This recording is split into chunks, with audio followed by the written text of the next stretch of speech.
RESPECTacles, what you'll see. RESPECTacles is based on the images of mounds of spectacles found in the concentration camps where they were taken from victims during the Holocaust. But it's intended to represent all victims of persecution, including more contemporary genocides such as Rwanda, Bosnia, and the ongoing atrocities in Darfur. It sends out a message that we can hope for a better future by having, showing, and insisting upon respect for each other, including particularly those people who are different from us. The first thing you'll see when you go in is the railway track. People arrived at Auschwitz by train. The camps were in remote countryside, concealed behind trees, away from prying eyes. The spectacles placed tightly in the train lines represent those who were packed inhumanely in the cattle trucks for transportation. Each line contains 3,000 pairs of spectacles. That's equivalent to the number of people who had arrived at one time. So in total, the lines contain 6,000 pairs of spectacles. And that is less than 1% of the total number of people murdered by the Nazis. You'll see the parallel lines next to the tracks, the row of 5 spectacles demonstrating the military fashion in which the victims entered the camp before selection to live or die. And then that small mound, the broken spectacles, that's a reminder of those people who were brutalized and in many cases beaten to death in the camp, often for trivial reasons. Take a look into the mirrors. You'll see the image of the glasses multiplied through the reflection to give the perception of 330,000 pairs of glasses. This was the number of Jews living in Britain who were put on lists to be deported to camps had the Nazis successfully invaded the British Isles. If you look further into the distance, you'll see approximately 1 million pairs of spectacles. The carpet of glasses throughout symbolizes the absence of respect, breakdown of society, and complete removal of human rights. Victims had their identity taken from them. They had no name, just a number. The mounds of spectacles, which belong to both children and adults, remind us of the piles of spectacles found in the camp that had been stolen from their owners. Each pair represents a life.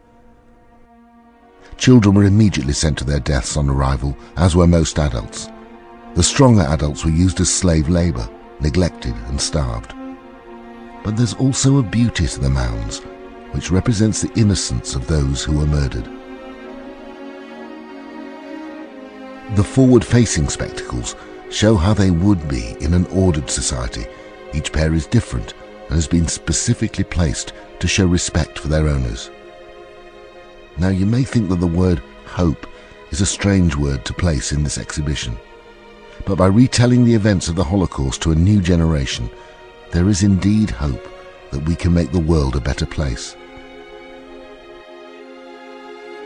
Look at the line of spectacles crossing the track at the far end. That's called the Liberation March, the march to freedom as those who survived left the camp. Notice the absence of colour, as the survivors were pale, emaciated, and needed to be nursed back to health in both mind and body.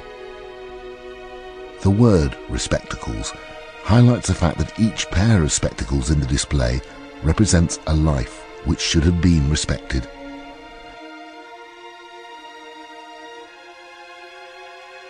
Some have labels attached with personalized messages, and these represent the children who were labelled on the Kindertransport when 10,000 children came to Britain to seek refuge from Nazi Germany and other occupied countries. And take a look at the mound of clothes and the other items in this exhibition. Well, on arrival at the camp, all belongings were taken from the victims because they had a monetary value. The packed cases, prams and so on were stolen, and even the clothes they were wearing were taken for recycling. Victims arrived inhumanely packed in cattle trucks, not knowing where they were going or what lay ahead of them. It's impossible for anyone to have imagined the unimaginable. It was also impossible for anyone to fight back, as they were powerless, weak from illness and starvation. The taking of the spectacles from those people who had sight problems would have immediately disabled them. The use of modern-day items is deliberate, to show how it would look if it were to happen today. Remember, this happened just over 60 years ago in Europe, and the Rwandan genocide was only 14 years ago. Don't forget, it's happening in Darfur now. We can all help to prevent this happening again by ensuring we respect each other, including especially those who are different from us.